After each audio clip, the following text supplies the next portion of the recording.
Yo, ladies and gentlemen, it's IkwerreGirl all the way from London, UK. Your only IkwerreGirl living in London. You can argue with yourself. Where we are today, it's gonna be a Friday. It's Friday, and we do our usual musings. Now, what's going on?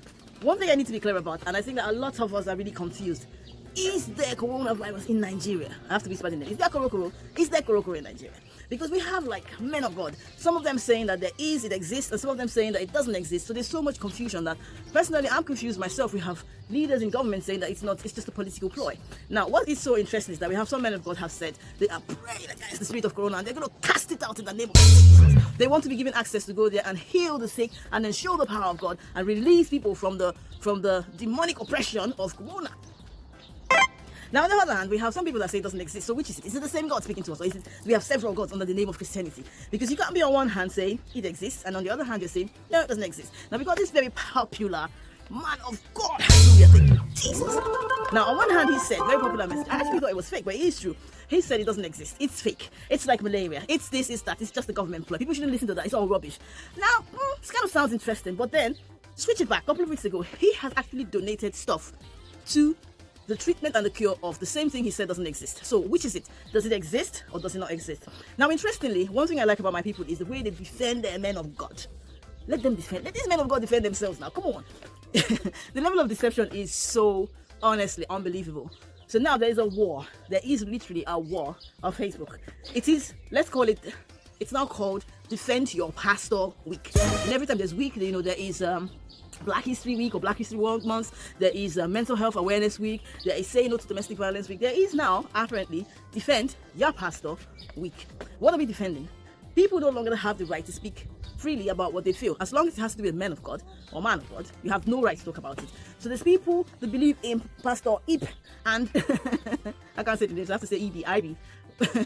And then raining curses and abuses on people who have spoken, not really against him, but calling it out. That what I don't understand, if someone else, according to the Bible, it says hold each other accountable.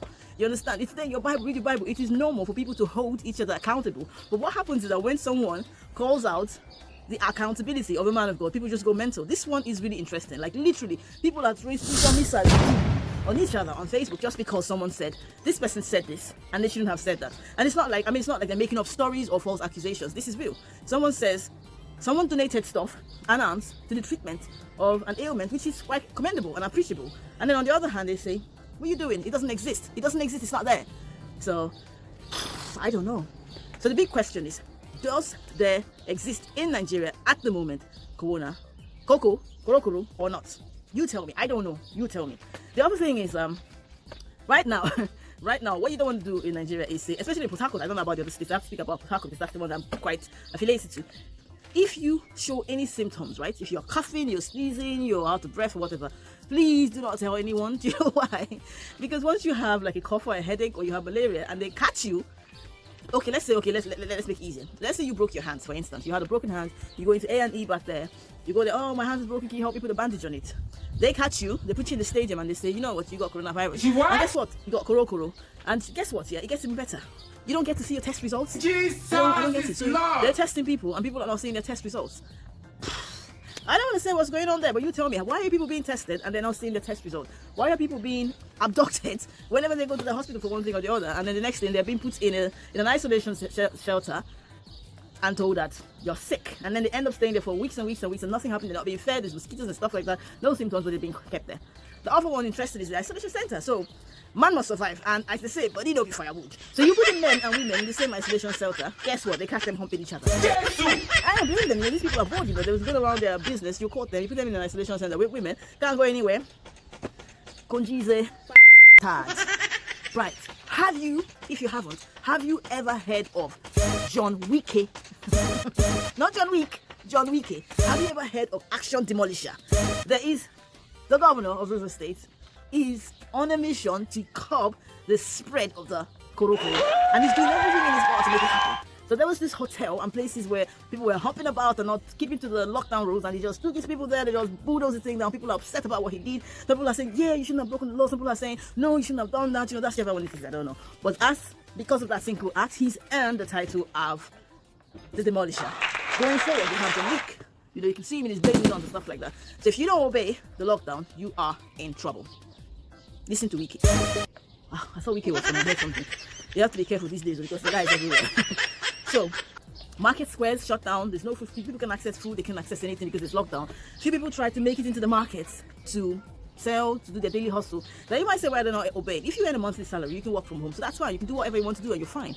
But when your daily hustle, or when your hustle, your funds is dependent on your daily hustle, you got to get out there.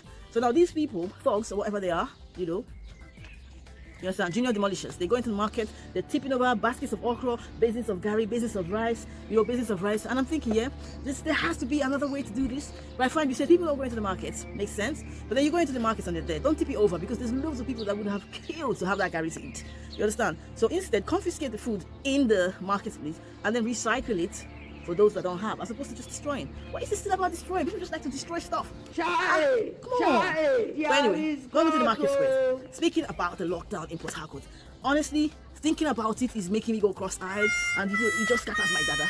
You're wondering why? So I go on Facebook and they say, all right, there's a lockdown, there's a 24 hours lockdown. Then you go back again, oh no, it's not 24 hours anymore, it is now 72 hours. Then you go back, oh no, the lockdown is cancelled. Then you go back again, and there's 3 weeks lockdown. So I don't understand. Do you understand? Are we locked or are we open? Which is it? Come on, guy. John Wick, make up your mind. Is it we're locked or we're open? However, let's not make it sound like the confusion is just in Nigeria, because the confusion is everywhere. But in the UK, it's quite interesting. So we had a PM speech which is saying we're trying to, release people back into the environment. We just want to release them to get out there, get on with the business of the day. So we've been told that if you can work from home, work from home. If you can work from home and you can't go into the office, no, switch it. If you can go into the office, if you've been working from home but you can go into the office, go into the office. However, avoid public transport. So you need to drive. So if you don't drive, you're stuck. But then if you don't drive and you have to use public transport, you have to observe social distancing. Have you seen the London Underground? I don't know how that's going to be possible, but anyway, that's what you've been told to do. On the other hand, if you've been working from home and you can't go into the office, you stay in the house and keep working from home. My category, I stay here. You understand? I stay here. Now the schools are being reopened as well. We start with the nursery, reception, year 1 and year 6. I don't understand the logic for this, because you would think that the babies will stay in the house and the older ones will go to school, because it's easier at the older ages to say to them, yeah, you guys need to stay apart to the social distance. You know how traumatizing it is for a child who's been in the house for 2-3 months now, looking forward to going to school, but they go to school and you say, oh no, you can't hug Harry. No, you can't touch that person. You stay in that square, you stay over there. Don't exchange toys. What's going on here? I think that's too much. I don't understand the logic, but this is it. But guess what? Since you're not actually going to be fined for not taking your child back to school, and it's up to you not to do that, you take the choice for yourself. I think I don't know how it's going to work. I don't know. You understand? Little babies are missing school, missing their mates. They need to go back there, but they go back there and they're sitting in squares. It's not going to make much sense to them, especially at that age. With the older ones, yes, it would have made sense, but a lot of the school head teachers are complaining and saying they don't want to do it.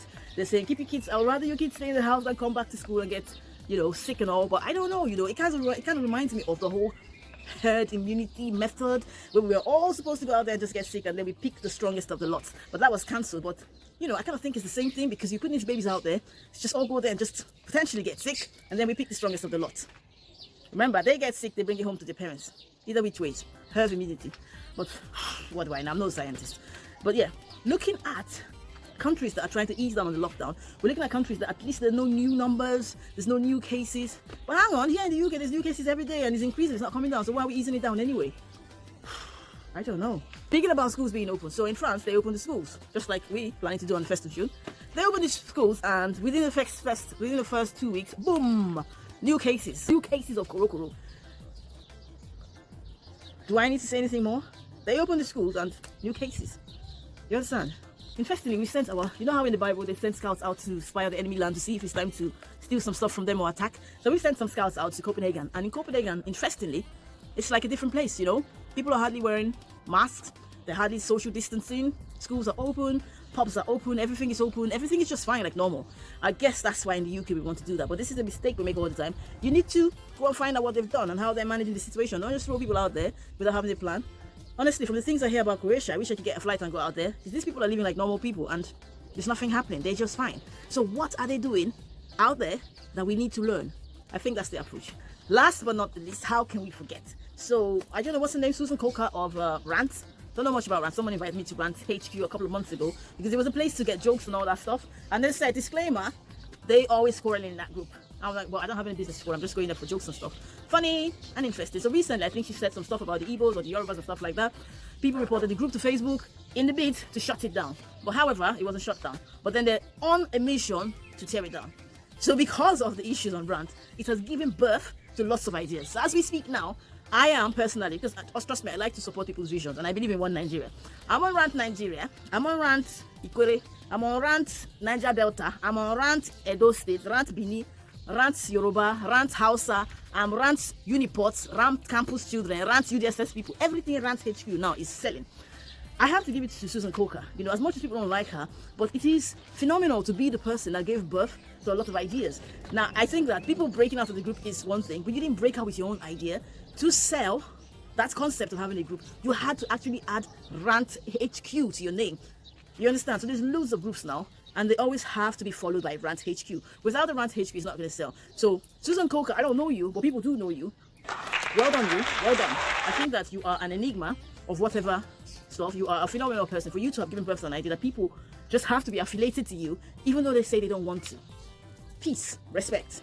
So once again, it's your girl, IkwerreGirl, all the way from London, UK. Don't forget to join the community on Facebook, Dig Out the Tribe, IkwerreGirl Facebook, TST Online, Storyteller. Subscribe to my YouTube channel if you find this content interesting. Send it out to your friends and family and all that. And you know what? Let's have fun. I'm all about live, love, and laugh. All right? Live, love, laugh. That's me. One love.